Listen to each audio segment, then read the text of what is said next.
नमस्कार बच्चों, मैं विक्रम सिंह। क्या आपने कभी सोचा है कि जो किशमिश है, जो सूखी हुई किशमिश है, उसे पानी में डुबो देने पर वह फूल करके अंगूर जैसा बड़ा हो जाता है? ऐसा क्यों होता है? और इसी तरह से आरओ जो आपके घर में लगा हुआ है, खारे पानी को मीठा कर देता है। इसमें केमिस्ट्री की कौन सी ताकत लगी हुई है, ये आपको आज जानने का मौका मिलेगा। और साथ में मौका मिलने वाला है कि पाई या pi is equal to CRT आपके एग्जाम के लिए कितना महत्वपूर्ण है, इसको समझने पर आपके एग्जाम के लिए सबसे महत्वपूर्ण प्रश्नों को हल करने का मौका मिलने वाला है। यानी आप जो जबरदस्त नंबर इस चैप्टर से लाओगे वो इस टॉपिक से रिलेटेड रहेगा, जिसको कहा जाता है परासरण तथा परासरण दाब। हम आज इसी पर डिस्कशन करेंगे और पूरी एनर्जी के साथ लग जाइए, कॉपी और पेन लेकर के बैठ जाइए, जिससे आपका मार्क्स और आपकी समझ बेहतर हो सके। आज सीखेंगे, समझेंगे और एग्जाम को जीतेंगे। चलिए हम स्टार्ट करते हैं आज की क्लास। हम बात करते हैं आगे परासरण। आपने कभी देखा होगा कि किशमिश को पानी में रात भर डुबा देते हो, किशमिश फूल करके अंगूर बन जाता है। ये आप अक्सर करते हो आप लोग, है ना? पर ऐसा क्यों करते मुझे नहीं पता, लोग क्यों करते हैं, पर मैं नहीं करता ऐसा। किशमिश को किशमिश की तरह खाते हैं हम, और अंगूर को अंगूर की तरह खाते हैं, ठीक, वो अलग बात है। पर आपने किशमिश को पानी में डुबा के रख दिया, वो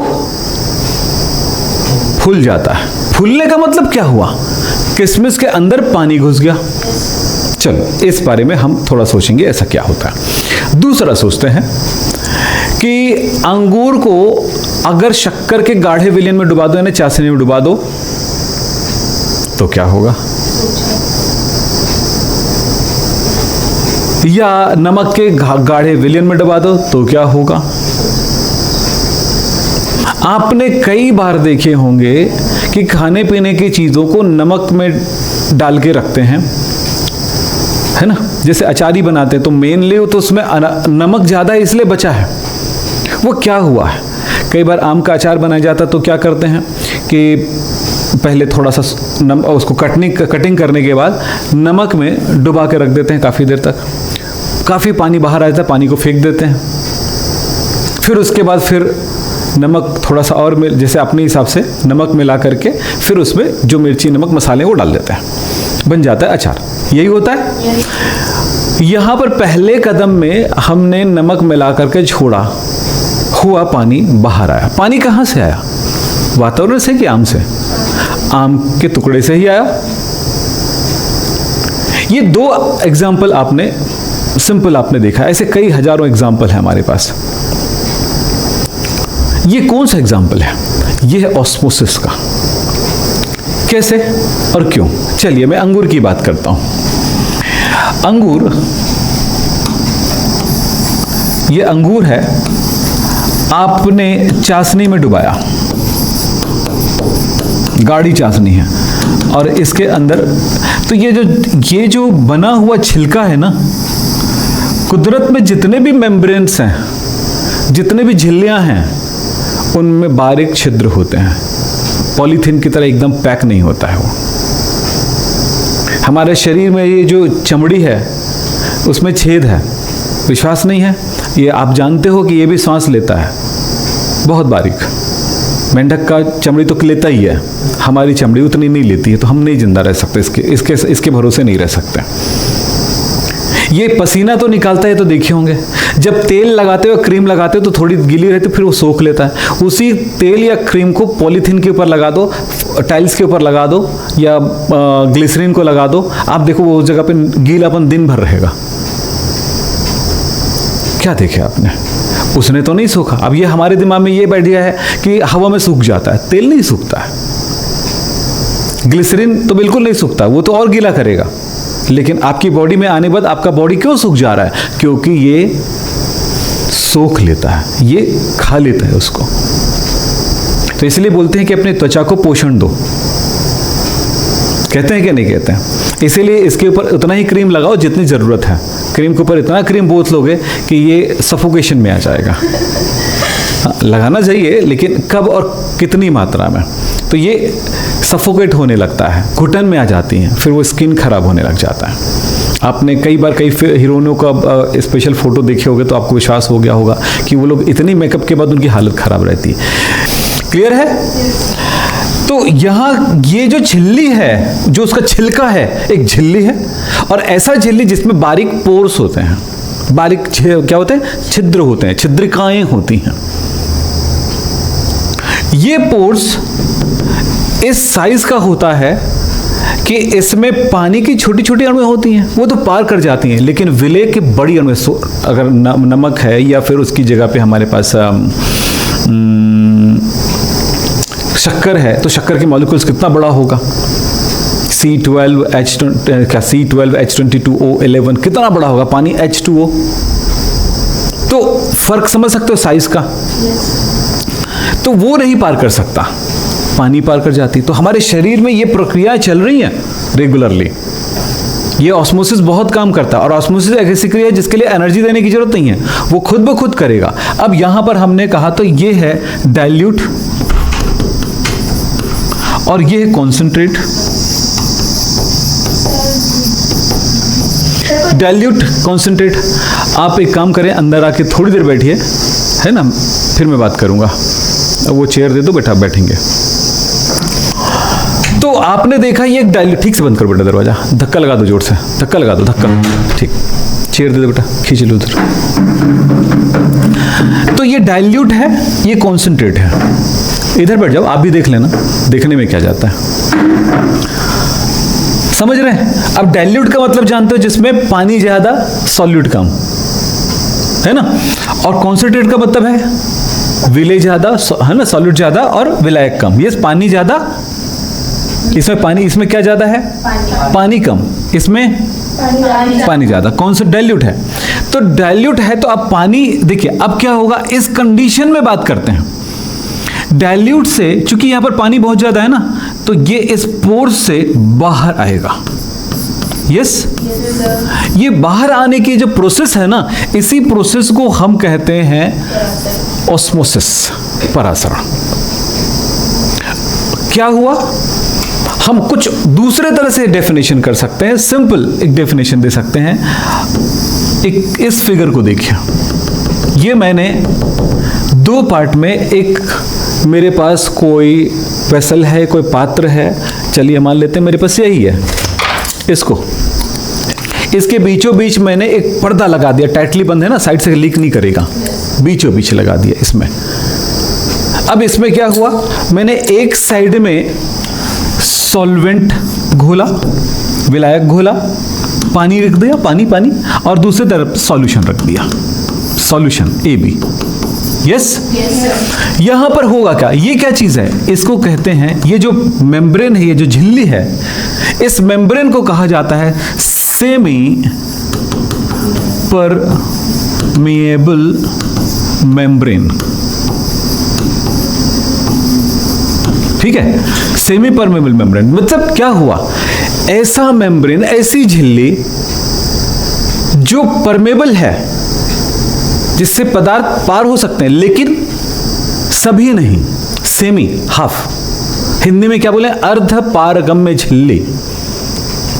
अर्ध, आधा, पारगमित हो सकता है पदार्थ, आर पार जा सकता है, तो इसको कहेंगे सेमी परमेबल मेम्ब्रेन, यानी अर्ध पारगम्य झिल्ली। हमारी स्किन है सेमी परमेबल मेम्ब्रेन। ठीक, जितने पौधे हैं, उसके फल के जो छिलके हैं, ये पत्तियां हैं, जितने भी आपको झिल्ली मिलेगा, वो सारी लगभग क्या चित्र सेमी परमेबल होता है। तब क्या होगा, अगर मैंने सॉल्यूशन को, विलयन को उसके विलायक से अर्ध पारगम्य झिल्ली द्वारा अलग रखा, पृथक रखा, तब अपने आप एक घटना होगी, ये इधर का विलायक इधर जाएगा। एक तरह से कॉन्सेंट्रेट सॉल्यूशन को क्या करने की प्रक्रिया है, ये कॉन्सेंट्रेट, उसको डाइल्यूट करने की प्रोसेस है ये कुदरत करती खुद। जैसे मैंने अगर इस पानी में एक बूंद कलर डाल दूं, इंक डाल दूं, स्याही डाल दूं, तो आप देखोगे वो फैलने लगता है, किस तरफ जाएगा? जिधर डाइल्यूट है, क्योंकि वो जा सकता है, क्योंकि वहां पर रोक टोक नहीं है। लेकिन जब उसके बीच में झिल्ली का रोक टोक आ जाएगा तो विलेय न जाकर के विलायक को ही खींचने लग जाता है। साइंस एक ही है, प्रोसेस अलग है, समझ रहे हो? वही कहानी इसके साथ होता है। तो जो सॉल्यूट होता है ना, विलेय होता है ना, झोलने वाला शक्कर वक्कर जो होता है, वो मोटा तगड़ा है, वो उस झिल्ली के छिद्र से नहीं गुजर सकता है, तो बोलते हैं पानी को ही खींच लेता है। इतना बड़ा इश्क, सोचे वही घटना यहां पर हो रही है। तो इसे कहेंगे, इस प्रोसेस को बोलते हैं, ये जो घटना हो रही है इसी को बोलते हैं हम लोग ऑस्मोसिस या परासरण क्रिया। अब ये परासरण क्रिया होगी, कोई प्रोसेस अपने आप नहीं होता है यार, समझ रहे हैं? अपने आप नहीं होता। ये जो प्रोसेस हो रहा है उसमें एक ताकत है, यहां पर भी वही ताकत है कि इसको खींचने की जो प्रोसेस है, इसमें जो ताकत लग रही होगी तभी तो जा रहा है लिक्विड। अब यही जो यहां पर जो प्रेशर लगेगा, इस प्रेशर को बोलेंगे परासरण दाब, ऑस्मोटिक प्रेशर। लेकिन वो कितना है इसे पता कैसे लगाएं? तब हम एक काम करते हैं, इधर से हम उसे रोकने की कोशिश करते हैं।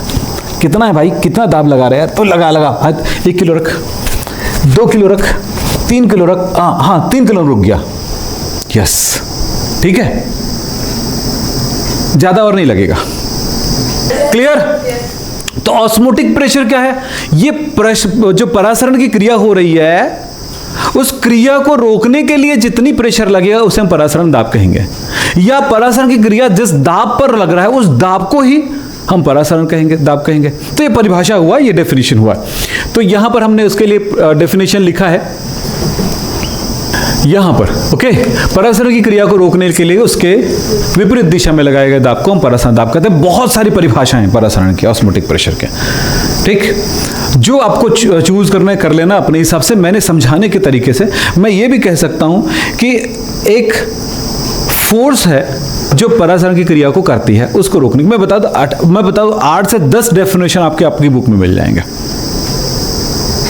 तो मैंने जब से सिंपलेस्ट जो वो डेफिनेशन हो सकता है वो मैं आपके सामने रखा हूं, ठीक। अब चलते परासरण दाब का नियम। इसका नियम है 1/2 ने दिया। 1/2 ने जो दिया है नियम, देखो 2 फॉर्म में हम इसको कर सकते हैं। एक फॉर्म है डेराइव्ड फॉर्म और एक है डेरिवेशन फॉर्म। फर्क समझ में आ रहा है? एक डेराइव्ड है, हम उसको बोल करके अपना काम चला लेते हैं। एक है डेरिवेशन है, यानी हमको खुद को डेरिवेशन करके उस चीज को निकालना है जो इसने दिया। फिलहाल मैं दोनों ही स्पेशली बता देता हूं। पहले डेराइव्ड में बता, डायरेक्ट डेराइव हो उसको अपन क्लियर कर लेते हैं। इन्होंने कहा, जैसे कि हमने उसमें देखा था हिमांक और नमन में, कि किसी विलयन का हिमांक और नमन उसके मोलर सांद्रण के समानुपाती होता है। यहां पर परासरण दाब मोलर सांद्रण के समानुपाती है, मोलल नहीं, मोलर सांद्रण के समानुपाती होता है। तो परासरण दाब मोलर सांद्रण के समानुपाती होता है। परासरण दाब को हम पाई से दर्शाएंगे बेटा। किससे? पाई से। तो क्या बोला इसने? Pi is equals to, pi directly proportional to small m। नहीं, क्या बोला मैंने? हाँ, कैपिटल M। तो कैपिटल M ना लिख करके यहां पर मोलर कॉन्सेंट्रेशन, मोलार कॉन्सेंट्रेशन को C से दर्शाते हैं, और C एक्चुअली M है, मोलार यानी मोलारिटी है। C से डिनोट कर रहे हैं, पर है क्या? वही मोलारिटी है। आपको अलग से कोई दूसरा सोचने की जरूरत नहीं है भाई। आदमी अलग तरह से किसी ने बोला है, उसका सम्मान करते हुए हमें उसी तरह से बोलना चाहिए। हो गया ना, बात समझ में आई? तो ऐसे ऐसे घटनाएं होती, तो फिर मैं फिलहाल समझा दिया कि क्या होता है बातचीत। ओके, हो गया। यहां पे कुछ नहीं रखा है। जब ये डायरेक्टली प्रोपोर्शनल दिया है तो क्या बोलते हैं, साइन हटा दीजिए। तो आप क्या करेंगे, बराबर कोई कांस्टेंट होगा सी। यहां पर याद रखना, ये जो कांस्टेंट है ना, इस जगह का जो कांस्टेंट है ना, वो एक्चुअली हम कांस्टेंट के रूप में ना लिख करके उस कांस्टेंट की वैल्यू ही लिख देते हैं। कांस्टेंट की वैल्यू लिख देते हैं। तो कांस्टेंट यहां पर RT है, यस। R और T का मल्टीप्लीकेशन कांस्टेंट वैल्यू है, सो हमने ये लिख दिया। तो क्या हो गया, पाई इज इक्वल्स टू, इसको हम लिखते हैं CRT। बढ़िया, अरेंज कर देते हैं, ठीक। फिर बात करते हैं कि भाई C क्या चीज है। C है, मैंने जैसे कि बताया, मोलारिटी। मोलारिटी क्या है? WB × 1000 by M B into V in litre. अच्छा, यहां पर आ गया 1000 से मल्टीप्लाई कर दिए तो ये ml हो गया। ओके, चलो हमने लिख दिया pi is equals to CRT, तो C का मान ये हो गया, तो WBRT into 1000 by MB into VN/ml। आपने पूरा चैप्टर पढ़ लिया, बहुत सारे न्यूमेरिकल फॉर्मूले भी देख लिए, हर एक फॉर्मूला हमारे पुरानी चीज़ों से होकर आ रहा है, कोई ऐसा फॉर्मूला नहीं है जिसके लिए आपको प्रेशर हो। यही फिजिक्स में पढ़ाने वाले टीचर का काम होना चाहिए, क्योंकि उनको फॉर्मूले पे ही काम करना है। हमने पहले दिन पढ़ा है वही हमें अगले दिन यूज करना है। अगले दिन यहाँ पर जब जैसे एक किसी कॉन्सेप्ट को, पूरे चैप्टर में किसी कॉन्सेप्ट को बीच से अगर आप छोड़ोगे तो आपको अगला कॉन्सेप्ट नए सिरे से चालू करना पड़ता है। आपको मैंने पढ़ाया, कहीं पे तकलीफ तो नहीं हुई ना? क्लियर है ना एकदम? चलिए साहब, ये है परासरण की क्रियाओं से संबंधित, ये भी समझ में आ गया ऑस्मोटिक प्रेशर क्या होता है। यस, अब मैं यहीं पर बताना चाहूंगा कि इसको दूसरे तरह से भी हम डेराइव कर सकते हैं। मैं सिंपल डेरिवेशन दे देता हूं। एक्चुअली वन हाफ ने डायरेक्ट ऐसा कुछ नहीं कहा था, ये बहुत बड़ी बात है। वन हाफ ने डायरेक्टली ऐसा कुछ कहा ही नहीं था। वन हाफ ने कहा था कि कोई ऑस्मोटिक प्रेशर जो होता है ना, वो गैस के रूल को फॉलो करती है। समझ रहे हो क्या बोला? मैं लिख देता हूं आपके लिए।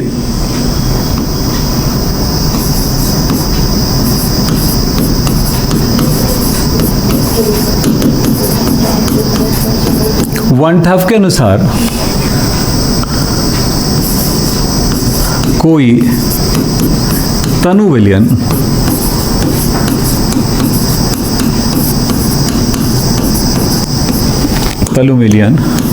आदर्श गैस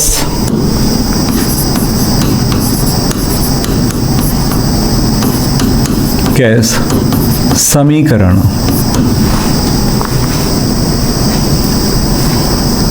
क्या लिखे? कोई तनु विलयन आदर्श गैस समीकरण के अनुसार परासरण दाब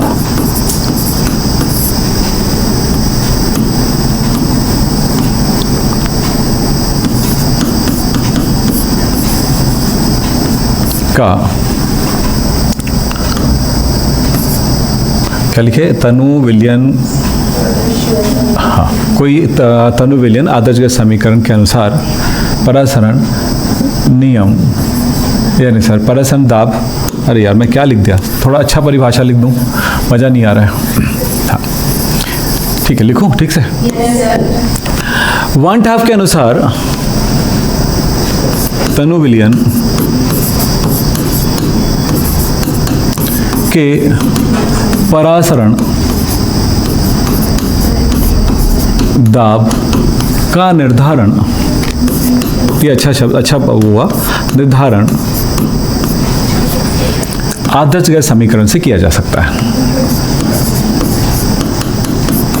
गैस क्या बोला मैंने? आदर्श गैस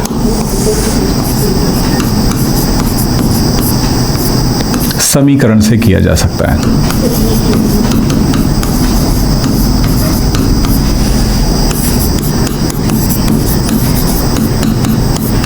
बहुत स्लो करता है ऐसा लिखने, मालूम है? बहुत स्लो करता है कोई चीज। चलिए, हो गया। तो आदर्श गैस समीकरण क्या है? PV is equals to nRT। Yes, अब मैं यहां पे कुछ करता हूं विलयन के लिए, ठीक है। अब विलयन में क्या होगा? ये तो गैस के लिए हुआ, तो विलयन में क्या होगा?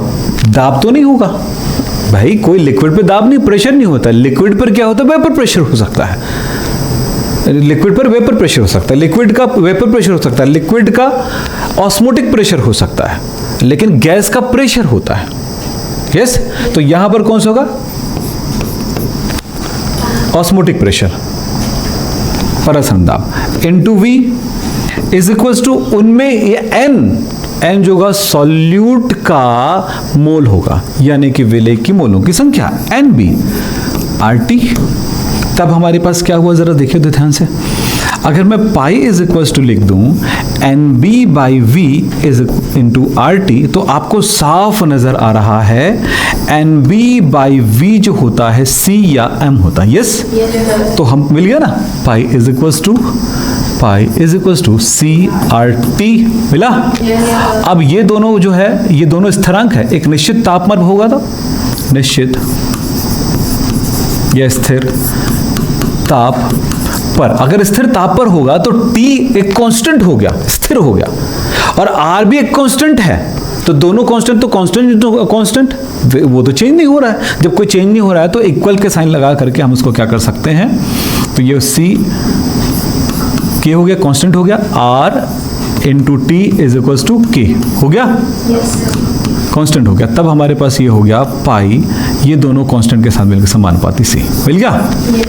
तो ये कहां से आया, इसने ऐसा कहा था तब आया, इसी को हमने यहां पर क्या कर दिया था, डिराइव कर दिया। फिलहाल यही साइंस है। अब इसके बाद तुम डेरिवेशन यहां पर ले जा करके इस डेफिनेशन को, ये वाला डेफिनेशन है ना, इसको लिख करके तुम आगे कंटिन्यू कर सकते हो दोबारा, ठीक, यानी यहां से स्टार्ट करके। तो ये पहले है, ये बाद में है। एक्चुअली शुरुआत यहां से करनी चाहिए थी, पर लोग करते नहीं है, तो मैं भी नहीं करा यार, बता देता हूं करके।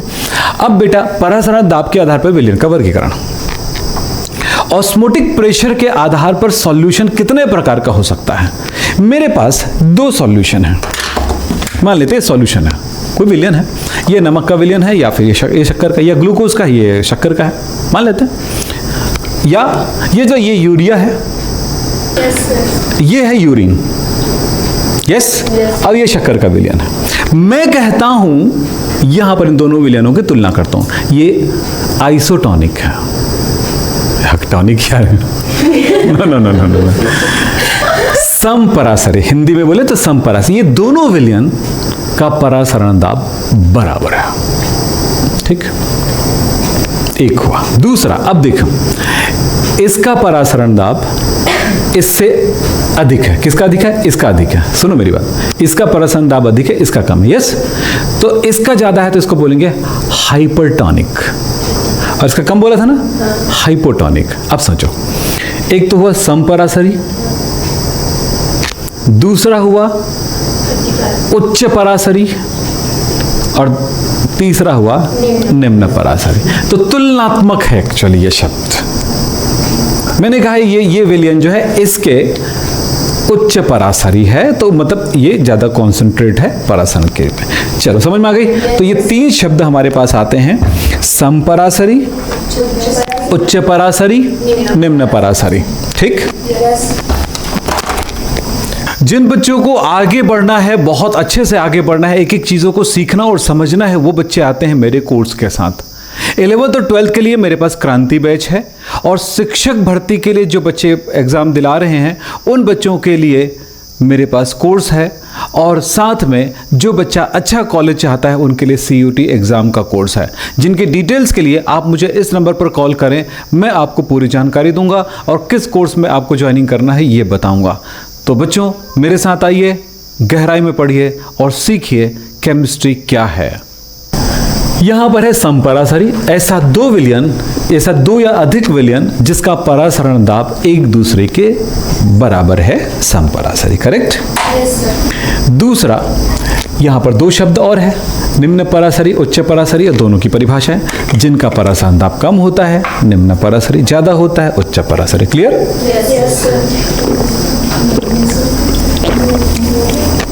बोलो कुछ प्रॉब्लम? तो इसमें हम बात करते हैं, यहां पे हम आपके लिए समपरासरी के लिए एक डेरिवेशन की बात करते हैं, ठीक है। तो डेरिवेशन कुछ इस तरह से कर सकते हैं। हम आपके लिए कुछ सिंपल सा टेक्निक बताता हूं मैं, देखो ध्यान से।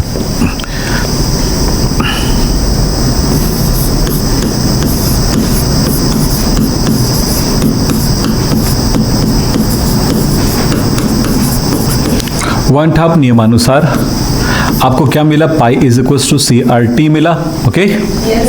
इक्वेशन नंबर 1, ठीक। दो विलयन है, प्रथम विलयन के लिए प्रथम विलयन के लिए क्या होगा, पाई 1 इज इक्वल टू C1RT, एक क्वेश्चन नंबर। अब बोलो सर ये क्यों नहीं चेंज हुआ? R1 T1 ये तो कांस्टेंट है ना, और कांस्टेंट को कैसे चेंज करोगे, है ना? तुम्हारे पास 5 रुपया है, ठीक, 5 रुपये है। अब इस 5 रुपये को आपको बोला मैंने कि आप अपने जेब के इस कोने पर लगा के उसको सेल दो, ठीक। ये तुम्हारे पास 10 रुपया है, अपनी मर्जी का जो करना है कर लो। तुम्हारी लिमिट कहां तक जाएगी? हर बार 15 रुपये तक जाएगी कि 10 रुपये तक जाएगा? बोलो। मैंने आपका 5 रुपया अलग जगह पे सिल दिया उसको, बताओ, सिल दिया, और दूसरा जो 15 रुपया है उसको, यानी 10 रुपया उसको और दे दिया, तो टोटल तुम्हारे पास कितना रुपया है? 15 रुपये। मैंने कहा इसमें से आप जो करना है कर लो, पर पाप लगेगा वो सिले वाले को काटोगे तो। अब तुम किस रेंज तक जा सकते हो? 1 रुपया खर्चा करोगे, 2 करोगे, 10 तक करोगे, 10 के बाद। और दुकान वाले ने कहा मैं 15 रुपये में दूंगा, इससे पहले तो दे नहीं सकते सामान तुमको, तो नहीं चाहिए सामान नहीं चाहिए, नहीं तुम दे ही नहीं सकते। तो वो कांस्टेंट है, और कांस्टेंट पे कोई काम नहीं हो रहा है तुम्हारा, कांस्टेंट आपके पास वहीं पे पड़ा रहेगा, ठीक है ना? हाँ, कांस्टेंट का काम आता है, पर कहाँ पे काम आता है वो भी है। तुम्हारी औकात है 5 रुपये किसी भी हाल में, तुम कितना भी खर्चा कर लो तो भी गरीब नहीं होगे 5 रुपये से नीचे। तुम्हारी है पूंजी, है ताकत है, लेकिन वो ताकत कांस्टेंट है ना? चलिए, उसको खर्चा भी नहीं कर सकते। ये हो गया। अब द्वितीय विलयन सेकंड सॉल्यूशन के लिए क्या करेंगे बोलो, क्या फॉर्मूला बनेगा?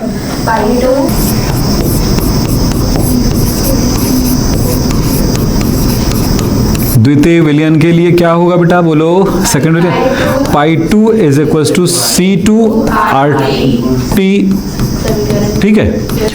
अब समपरासरी विलयन क्या है? समपरासरी विलयन के लिए बोलो, समपरासरी विलयन की क्या मिलेगा? π1 इज इक्वल टू π2, अतः π1 का फॉर्मूला क्या मिला? C1RT इज इक्वल टू, दूसरे के लिए C2RT, दोनों का दिया तो क्या मिला? C1 is equal to C2। इसका मतलब हुआ अगर कोई 2 सॉल्यूशन समपरासरी है तो दोनों में जो सॉल्यूट घुला हुआ है उनके या उस विलयन की मोलर कॉन्सेंट्रेशन जो है इक्वल होगी। क्या समान होगा? मोलर कॉन्सेंट्रेशन समान होगा। यस, 2 विलयन था, मैंने कहा दोनों समपरासरी, तो दोनों में मोलर कॉन्सेंट्रेशन बराबर है, यानी मोलों की संख्या बराबर है, यानी कि कणों की संख्या बराबर है, मॉलिक्यूल्स की संख्या बराबर है। अब बात समझ में आया? दो तरह सोचिए आप, मोलारिटी से दोनों बराबर है, यानी कि सेम वॉल्यूम में मोल्स बराबर है, मोल्स बराबर है यानी मॉलिक्यूल्स बराबर है, कणों की संख्या बराबर है वॉल्यूम की। अब समझ में आई बातें? कितनी बड़ी कहानी बताता है यार, वो तो सिखाते रहता है विज्ञान, हमेशा हर बार कुछ झटका देता है, सुंदर सुंदर सी बात बताते रहता है। इतनी छोटी छोटी सुंदर सुंदर सी मासूम सी बातों को समझना है। अंतः परासरण, बाह्य परासरण, जब किसी सिस्टम में अंदर की तरफ विलायक गति, क्योंकि गति कौन कर रही है? विलायक करती है, ठीक है, सॉल्वेंट करती है, विलय कभी गति नहीं करती। आप परासरण समझ में आ गया? तो विलायक जब अंदर की तरफ गति करेगा, जैसे कि आपने किशमिश को पानी में डुबा दिया, फूल गया, तो पानी अंदर गया, विलायक पानी है, अंदर गया, फूल गया, तो यह है एंडोऑस्मोसिस का एग्जाम्पल। एक्सोऑस्मोसिस, अंगूर को नमक में डाल दो या नमक के कॉन्सेंट्रेट सॉल्यूशन में डाल दो, उसका पानी बाहर आ जाएगा, एक्सोऑस्मोसिस। अंगूर से किशमिश बनाना है तो पहले आप एकदम गाढ़ा चाशनी बनाओ और उसमें डुबा के रख दो थोड़ी देर, ठीक है। जब पूरा बन गया उसके बाद उससे पानी काफ़ी निकल गया, उसके बाद अंगूर को निकालो, हल्का सा साफ कर लो, पानी से धो लो और फिर जा करके सुखा दो, जल्दी हो जाएगा प्रोसेस। बहुत सारे और भी तरीके हैं ना, ये यही एक तरीका नहीं, बहुत सारे तरीके, मैं एक आध तरीके के ऐसे ही बोल दिया मैंने। तो ये एक्सोऑस्मोसिस। एक आपको बताना चाहूँ, ये हो गया क्लियर। एक होता है रिवर्स, मैं यहाँ पर लिखा नहीं हूँ, ध्यान रखना, रिवर्स ऑस्मोसिस, RO। ये क्या होता है जरा समझेंगे। जैसे कि आप ये जानते हो, मैंने ये अर्धपारगम्य झिल्ली, यस, ये झिल्ली है, मैंने यहां पर विलायक लिया, यहां पर विलयन लिया, ठीक है। चलो, मैंने यहां से एक समझना थोड़ा सा। देखो, ये विलयन इस तरफ गति करेगा, विलायक इधर गति करेगा, यही ऑस्मोसिस है। ये थोड़ा थोड़ा नीचे चला जाएगा, लेवल इसका ऊपर चला जाएगा, ठीक है, यही तो होगा क्या ऑस्मोसिस में। अब ध्यान रखो, ये प्रोसेस को कितना दाब लगा रहे हैं। अगर मैं इस जगह पर एक पिस्टन लगा दूं, प्रेशर लगा दूं, प्रेशर से पिस्टन पे लगाऊं, तो जितना दाब, ये अब इस क्रिया को रोकना हूं, जितने प्रेशर से रोकना पड़ा मुझे, वो प्रेशर कहलाएगा ऑस्मोटिक प्रेशर, क्योंकि प्रेशर को मैंने ऑस्मोसिस होने से उसको रोक रहा हूं। लेकिन अगर इसी प्रेशर को इतना ज्यादा कर दिया कि इस प्रेशर से ज्यादा है, हेलो, ये प्रेशर इससे ज्यादा है, उल्टा, तो क्या होगा, ये अब होगा कि उल्टा इसका पानी जो है, इसका ए जो है ना, इसमें का ये ए जो है इधर गति करने लग जाएगा। समझ रहे हो? गति कौन कर रहा है? विलायक। गति कौन कर रहा है? विलायक। तो विलायक अब दूसरे दिशा में गति करने लग गया। इसको कहते हैं रिवर्स ऑस्मोसिस। मतलब ऑस्मोसिस की क्रिया, परासरण की क्रिया विलयन के द्वारा उल्टी दिशा में लगाई गई दाब से होता है, तो इसे रिवर्स ऑस्मोसिस कहते हैं। और इसे रिवर्स ऑस्मोसिस का प्रयोग किया जाता है पानी को शुद्ध करने में। वो वहां पे क्या हुआ होगा, देखिए वहां पे सिस्टम रहता है, देखिए क्या होता है, ये जो पानी रहता है ना, ये पानी है AB, क्योंकि पानी सॉल्यूशन है। पानी जो हमें मिलता है वो पानी सॉल्यूशन है, वो कई तरह की चीजें घुली होंगी, हम सीधा पानी, और जो हम फिल्टर हो करके जो हमें पानी मिलता है वो पानी शुद्ध है। तो हम इसमें क्या करते हैं, एक पंप लगा रहता है, यहाँ पे क्या लगा रहता है, इस पिस्टन की जगह क्या लगा रहेगा, पंप लगा रहता है। इसमें ऐसे ये पूरा पैक है और इस जगह पे पंप, पानी जो है AB पानी है, ये पिस्टन पंप से इधर इसमें आएगा और इसको जोरों से धक्का लगती रहती है, ठीक है। और एक छोटा सा ना और पाइप लगा रहेगा जिसमें रोक रहेगा, रुकावट रहेगा, जैक लगा रहता है। तो ये ताकत से इसको भेजेगा, तो यहाँ पे ये जो पानी है रिवर्स ऑस्मोसिस के थ्रू इसमें आते रहता है और ये हमें अपने टैंक में मिलता रहता है। अब ये जो झिल्ली है, जिसको वहाँ पर मेम्ब्रेन ही कहा जाता है, मेम्ब्रेन कहते हैं कि नहीं कहते, आपके यहाँ का मेम्ब्रेन सर खराब हो गया है, आपको 2000 लगेगा सर उसके लगाने के, जबरदस्ती किसी के चक्कर में मत रहो बेटा। देखो तुम्हारे घर में प्योरीफायर है ना पानी का, अरे है कि नहीं, नहीं है, जब हो जाएगा तब मुझे बताना। जितना वो लोग आके खर्चा करते हैं उसको कुछ नहीं है, सीधा पाइपिंग है और कुछ नहीं है, वो बड़ी चीज़ नहीं है। उसको जैसे खरीदते हो ना, खोलो अंदर, बिगड़ेगा नहीं, याद रखना कुछ चीज़ें नहीं बिगड़ती कभी भी, खोलो समझो कि क्या क्या चीज़ है। तो जो जो चीज़ें हैं, सबसे पहले आउटलेट में जो है उस मशीन में जाने से पहले एक फ़िल्टर लगाओ, 2 फिल्टर लगाओ, ताकि पानी जो है थोड़ा और प्योर होके जाए, ताकि मिट्टी ना जाए वहाँ तक। आपका जो मशीन है वो ज़्यादा दिन चलेगा। कभी आए तो बताना मुझे। हाँ चलो ये क्लियर हो गई। तो एक प्रश्न आपके पास मिलेगा, रिवर्स ऑस्मोसिस क्या है, RO क्या है। यस, यहाँ पर RO नहीं लिखा हुआ है, उसका डेफिनेशन मैंने आपको लिखा दी। क्या बोला? RO। ये RO बोलते हैं ना, वही RO है, ठीक है। रिवर्स ऑस्मोसिस याद रखना, विपरीत परासरण।